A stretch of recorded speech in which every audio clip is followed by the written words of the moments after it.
Coming up today, citizenM Tower of London. For a reasonable price, you get a great location, stylish common areas, a teeny tiny room, and incredible views from the Shard to the Tower Bridge. The full tour begins in 15 seconds.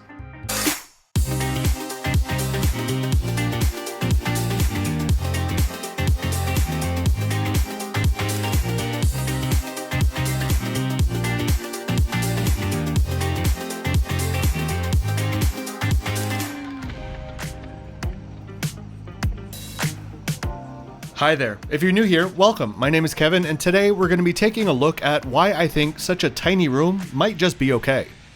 To check out the price that I paid, my booking details, and my next 5 videos to come out, check the description below.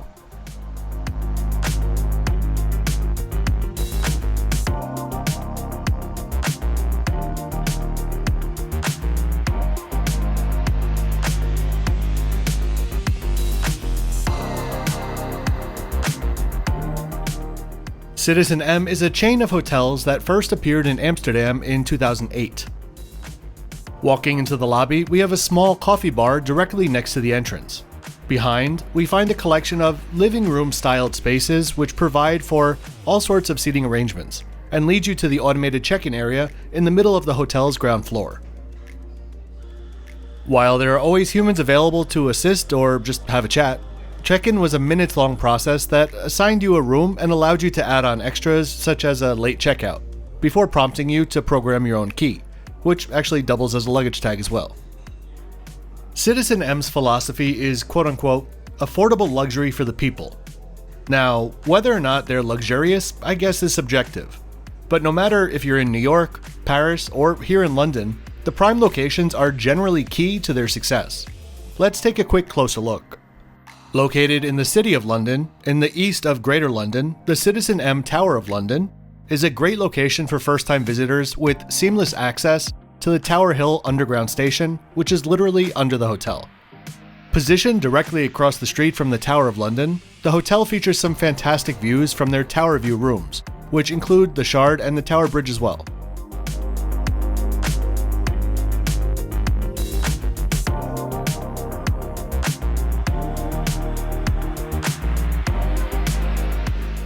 Back inside, in the rear of the ground floor, is a bar open throughout the day, which also serves as a reasonable grab-and-go breakfast if you're interested in a bite before you head out.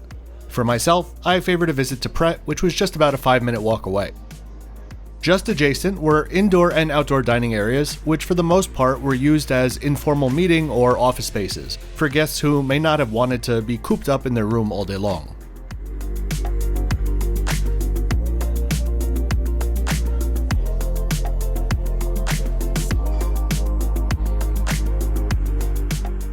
By the way, if you're enjoying this video so far, please give it a like and subscribe. It's free for you and great for the channel. Up to the 7th floor now was the hotel's best feature, the Rooftop Bar and Wraparound Terrace. There were 2 walk-up bars as well as table service. On this lower level, there was always a buzz about, but it never really felt overly crowded. Head upstairs though, and it was practically a different world. More meeting spaces and study nooks, with table service available if you still needed it. Similar to my stay at Arlo Hotels in New York last year, whatever space you might be lacking in the room, there will always be a variety of common areas to keep you happy throughout your stay.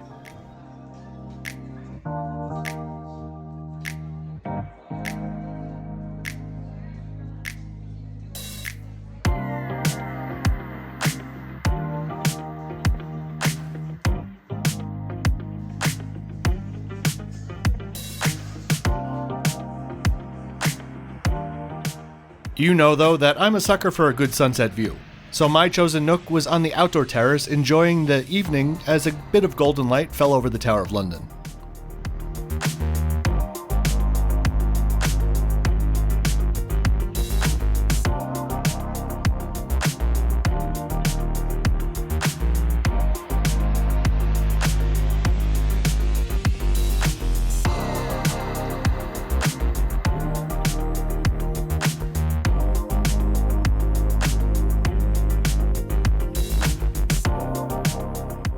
Now let's head down to my room, which was on the 4th floor. I paid a bit extra for my Tower View room.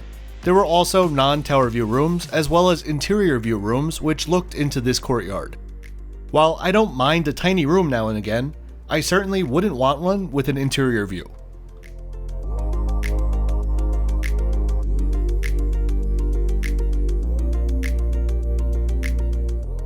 While this was my first stay at a citizenM, the one thing I will say that could likely bring me back to another one in the future is the consistency of the product. I mean, the rooms are near identical at all their properties, and it's that consistency throughout the whole system which led to many clever efficiencies in the room, giving it a small but very functional layout. Walking into the room, we pass through the bathroom area with a wet room on the left and a vanity cum minibar on the right. Just beyond is a small lounge chair, a king-size bed, and those great views. The bed has a wall-mounted TV just across from it, a side table, and a working desk and stool.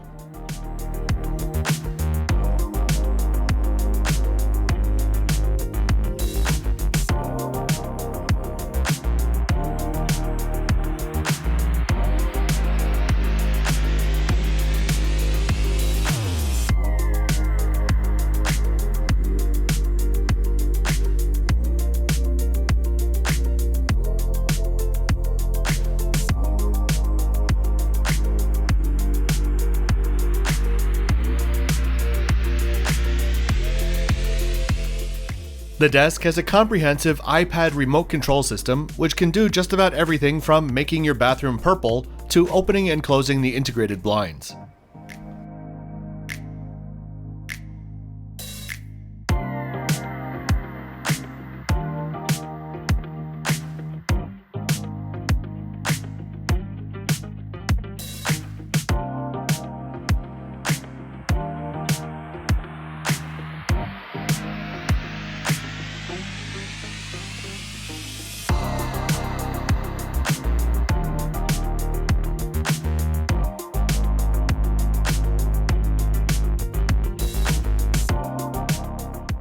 The vanity area is well laid out given the space, and if you're someone who is even remotely considering staying in a room this small, then I'm gonna guess that there's enough counter space for you too.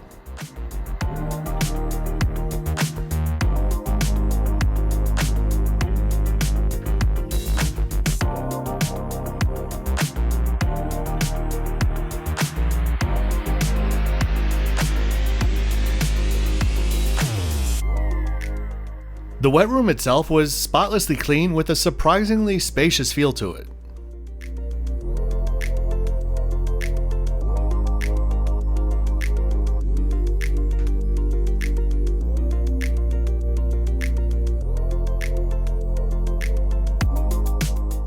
Behind the wet room, near the entrance, is a very small wardrobe space which also had a lockbox on the bottom and a full-length mirror across from it.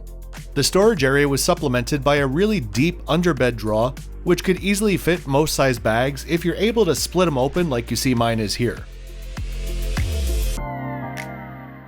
And we're left with one last look at that view before we head to the flip-flop score. And it's a new scoring system starting today. I wanted to be able to use consistent categories across all types of hotels and resorts, and even more importantly, across a variety of type of flights. Hard to judge Easyjet and Q Suites using the same categories. If you do or don't prefer the new scoring format, let me know in the comments below, and feel free to pause and take a closer look at the scores. Thank you for joining me here today in London, and look forward to seeing you next time on my flight to Barcelona. Hope you'll consider subscribing for 2 new videos every week.